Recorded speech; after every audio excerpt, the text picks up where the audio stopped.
Great to be here. I run a little thing called the Institute for Ethics and Emerging Technologies. And when we started that 7 years ago now, we had as one of our initial programmatic foci, the idea that we wanted to engage with culture creators, folk culture critics, around the topic of biopolitical tropes, of the different kinds of bioconservative biases and memes and images that we saw in popular culture. We held a conference in San Francisco about 2 years ago about this, very successful little meeting where we talked about these topics with television folks and movie folks and science fiction authors. So that we've done that. We've had that conversation, and it's an ongoing conversation. We continue to publish articles around those things. We have interns who have done blow-by-blow reviews of Battlestar Galactica and shows like that, trying to parse the way that the memes are playing out in those shows.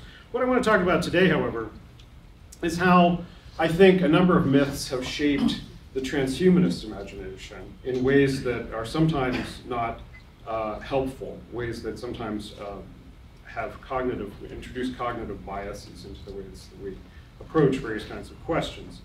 I'm not opposed. I'm a sociologist and someone who's deeply immersed in the kind of mythopoetic richness of human culture, religious, mythological, and storytelling. And I'm not opposed to our being influenced by those myths and those stories. I think we just have to be much more conscious about it. We have to know what the stories are, know that we are being influenced by them, and then we can creatively play with those and channel those kinds of stories in ways that are much more productive. So I put up here, of course, Campbell's Hero with a Thousand Faces is one of the classic explorations of archetypes that have influenced lots of different stories.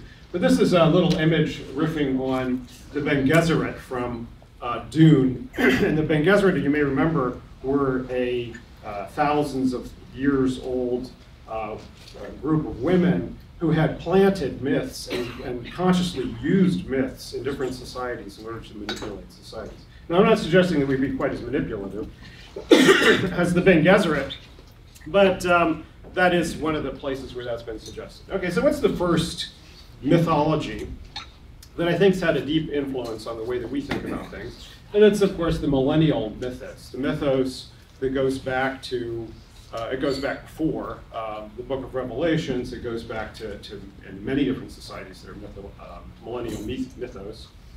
But it's the notion that we live in a special time in history, and that there's going to be a global cataclysm of some kind that's going to destroy the existing social order, and that, at least for the elect, there'll be a much better social order coming to take its place, and that this is a turning point, a special point in history.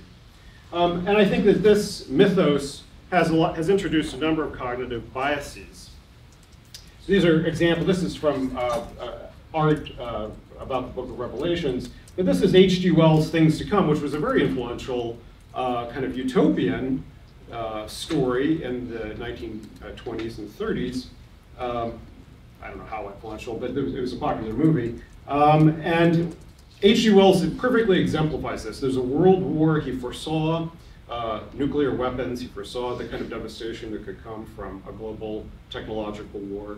And then he has the Wings Over the World organization, a technocratic elite, go out and reestablish a world government, a socialist world government.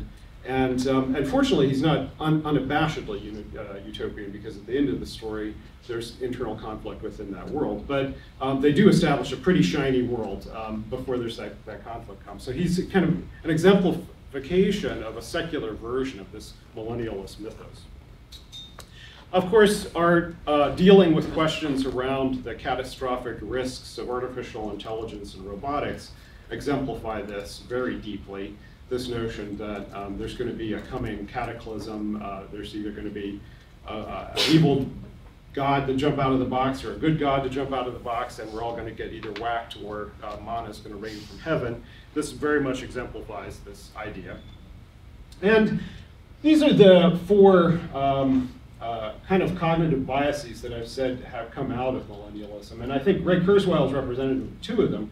One is over-optimism about outcomes of cataclysmic change, and the other is a certain amount of fatalism, his notion that there is a timeline which can't possibly be changed by anything in human agency, which will lead inevitably in lockstep to a certain point in history when everything changes. Hugo de Garis, for those of you who know his work, he's clearly an exemplification of over-pessimism. He thinks that we're headed for what does he call it, gigadeaths. Billions of human beings will die inevitably, and for some reason he continues to work on artificial intelligence even so. And then Eliezer, who I think represents messianism, which I'll elaborate on in a second. The rapture of the nerds idea, I'm not dismissing any of our enthusiasms about radical change coming from technology, but there is some truth to this notion of the rapture of the nerds, and the one twist here with this particular rapture is that unlike many of the people in the past and other societies who've been attracted to millennial visions, who've often been the downtrodden of their society, in our particular case it happens to be quite a few affluent people who see themselves perhaps as nerds and outcasts in high school, but at least aren't doing too badly nowadays, who think that the coming cataclysm will lift them up and throw down the doubters. So what's the answer to this particular millennial cognitive bias? I think it's to trying to tell stories with more deep history, to recognize that whatever radical changes may be happening in our present time, that the human race is just a flicker, a recent flicker in the history of the universe, the history of this planet. This little clock up here shows if you had the entire history of the planet, came up on the scene in the last minute. And that even if you imagine our future, yes, the events that happen today may determine whether we get to colonize the rest of space, but if we don't do it, probably somebody else is going to do it. So, the things that happen in our particular lives aren't going to be that momentous for the rest of the universe. That's my proposition anyway. And I think the more stories that we hear that put us in that kind of humble position, and I would commend Alistair Reynolds. I think his work is great in terms of writing a deep history for the human race, and also Stephen Baxter's done some wonderful fiction on this. The second myth that I would point to is the Promethean versus Pandoran myths. The notion that science and technology, reason, human agency is the light bringer, it's an unquestioned good, versus the notion that our curiosity and our intelligence is opening a Pandora's box, which will inevitably lead to the punishments for hubris. And of course, we are on one side of that narrative, and our critics are on the other side of that narrative. But what does it mean for us to be unabashedly Promethean, or as some have accused me, unabashedly Faustian, to welcome the Faustian challenge, the Faustian bargain? You also see this in the work of New Atlantis. This, 400 years ago, this basically a science fiction novel about a guy who ends up on an island where science is being used to prolong human life, to improve agriculture, to eliminate toil. It's a very optimistic utopian novel, and the agency is human reason and science. It's still a religious society, but human reason and science. And of course, the counter-narrative of the counter-enlightenment has been this critique of science that has been so influential in critiquing our visions of human enhancement. And so, are we just unabashed Baconians or Faustians or whatever? And I have to put in my obligatory plug against Gattaca here because, I think on one hand, we do have to take a side in this particular fight because there are so many stupid, terrible Pandoran visions out there. And Gattaca is used so often in these debates. And basically here I say, the story of Gattaca is that it's evil if parents try to have healthier kids. So an entire society is supposed to be evil because one couple decided not to have healthier kids and condemned their son to a lifetime of misery. That the future can fix all kinds of things in kids before they're born, but can't possibly fix this kid's heart once he's born with a broken heart and wants to become an astronaut. That seems like a very unlikely future and very implausible. And finally, that line to NASA, so you get to go up in a tube with a bunch of other astronauts so that you die in space, which is what apparently happens at the end of the movie, is a valorous thing. instead of a terrible tragedy. So anyway, Gattaca, stupid argument. We have to argue against those kinds of things. We also have to argue against the evil, tragic, repentant, immortalist memes. You know, Gilgamesh, we often refer to him as the first transhumanist story, but at the end, he decides he doesn't need the elixir, and he's just going to build great cities, and that's going to be enough for him. And so he was a quitter. Voldemort, not a quitter, but obviously the evil end of this. And the reason, of course, that immortalism is often portrayed as evil is that you're only supposed to get to immortalism one way through, you know, Jesus Christ or Krishna or whatever. And so we're in a kind of secular struggle here, which I don't think we can escape from. What we need is more visions of upbeat immortality. And I point to these three. Robert Heinlein, which influenced me deeply when I was a kid, his vision of Lazarus Long as this lecherous 2,000-year-old man, the result of a genetic engineering experiment, but clearly someone very happy to have lived a very long life and have used it intelligently. Holy Fire by Bruce Sterling, about someone undergoing a life extension regime and clearly ending up happier as a result and not repenting of it at all. And then Brian Stableford's very under-remarked upon novel called Fountains of Youth, in which the protagonist lives in a future society where everybody has access to extended life, and he decides that because he has access to this, he's going to write a 10-volume series on the future of death, and each volume is going to take him 100 years to write. And the reason I like that novel is those are the kinds of projects that truly life-extended people will engage in. And we need more fiction that says you don't have to just be happy with the 4 square and 12 because you can do everything you possibly want to do in 80 years. No, you can't. You can have bigger projects than that. The third and last meme I'm going to point to this morning is the narrative structure of heroic individualism and how difficult it is for myths and for our storytellers to come up with heroic collectivities, to come up with rich and deep narratives of societies, complex organisms doing things instead of just some one individual heroic person doing it.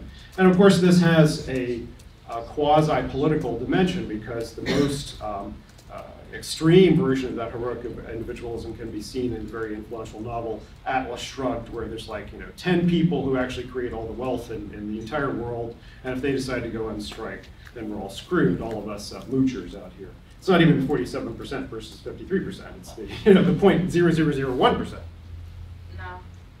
No. And of course, this goes back to also the problem with the great man theory of history. The book of the Passover story, fortunately, it's celebrated by Jews as a story of a people. But really, most people only remember Moses as this guy who did everything. He smit the Egyptians, and he was the one who parted the waters, and he was the one who let everybody out. Instead of being a story about people, it's just the story of this one guy. It leads, I think, in some of our thinking to bolstering messianic solutions, the notion that particular heroes, particular articulators, particular great men, and often in our community, are going to have a greater role in history than they actually will. And I point in specific to the friendly AI idea that I think is deeply shaped by this problem. The friendly AI idea is a messianic, magical thinking solution to a real problem, but a real problem seen through an apocalyptic lens. So the real problem is, what are the potential risks of self-willed artificial life in our world? And the messianic lens says, oh, it's going to be devil out of a box, or God out of a box. It's going to be something out of a box. It's going to jump out in 10 seconds. It's going to threaten all of life. Instead of it's going to be slow, it's going to be erosive, it's going to be like rats and mice and lice in the ecosystem. And the friendly AI idea is that what we need is God out of a box to protect us from the God that we are afraid of. So I just say it's deeply inscribed, and what we need is some visions of how we need to engage with the people who are actually doing cybersecurity in the world, because they're not talking about building a God out of a box.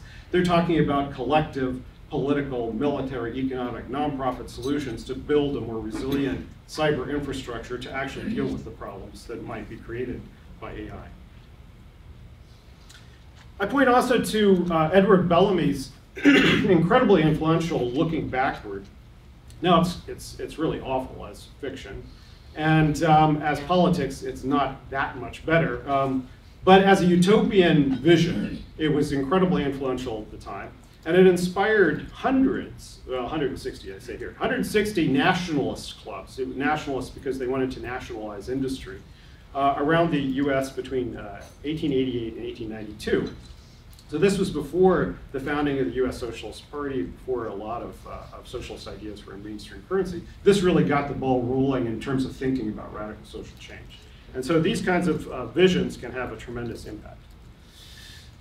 And finally, I read Kim Stanley Robinson's novel recently, and I was just so blown away. So I just, hats off. Your novel, I think I mentioned it here on the last slide, but I just want to say it's such an amazing story, and you do such an incredible job. So I'm just going to finish my last two slides with a hats off to some of the novelists who I think have gotten a complex vision of our future more or less right in an exciting way. Start with the upper right-hand corner, Babylon 5, which what I loved about Babylon 5, even though the acting was sometimes stilted, was that the conflict ended up with Earth being taken over by a fascist government and an intergalactic alliance of different species have to liberate us from our fascism. Now, how often do you see in science fiction, not only are humans not the good guys who are going in to liberate other people who are fighting, the evil aliens trying to suppress us, but actually an interracial alliance of Democrats are trying to liberate us from our own fascism. That's what I thought was so cool about that. Schismatrix, which actually had the term transhumanism as the binding political element in a post-human polity, a 1,000-year polity in our solar system. Iron Council by China Miéville, which is one of the true evocations of the power of collective action, a kind of a revolutionary community built around a train. Cory Doctorow's For the Win, which is a great novel about people using gaming as a platform to build together Indian and Chinese direct resistance to capitalist depredation. Charlie Strauss's work, which we gave, the Humanity Plus gave an award to, 4 years ago, 5 years ago, on the basis of this book, because it's just such an incredible evocation of many different things that could happen in our future. Bryn's Existence, which is just hilarious if you haven't read it. I don't want to give away the central MacGuffin of the story, but it's just such a funny twist on all the memes of science fiction. Battlestar Galactica, which, although there are many things to criticize about it, you can't beat it for the gritty realism of dealing with torture and politics. And in Star Trek, there's no politics. And what happened to all these people? They all got a lobotomy someplace. There's no political argument about anything. It's all racial arguments between the Klingons and the Romulans and everybody else. But within the Federation, no politics. But within Battlestar Galactica, you see a gritty vision of our future. So this is what I'm urging us towards, a meta-mythic storytelling that owns our own being influenced by these different memes, owns that we are on the side of one or another of some of these mimetic conflicts, but then consciously uses these memes instead of just allowing them to subconsciously influence us as cognitive biases. Thank you very much.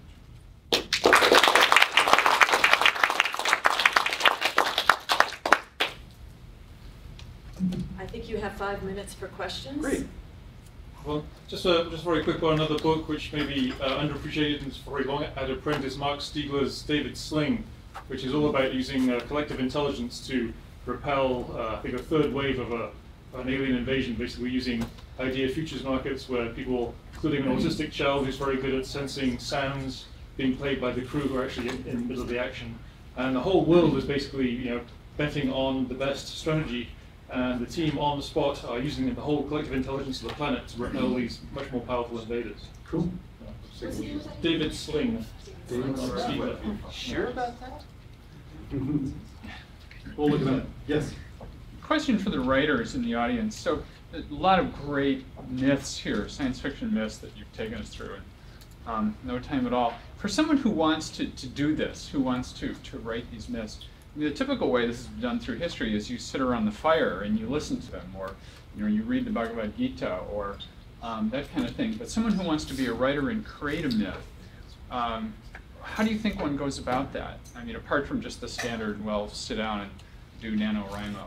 Any ideas? I was challenged last night. Is Anna Lee here yet? Anna Lee was rapturous last night about city planning documents as futurist documents, and I began to think about that. You know, maybe my notion of what storytelling is kind of old-fashioned here. This notion that it's in the novel form or the short story form or something like that.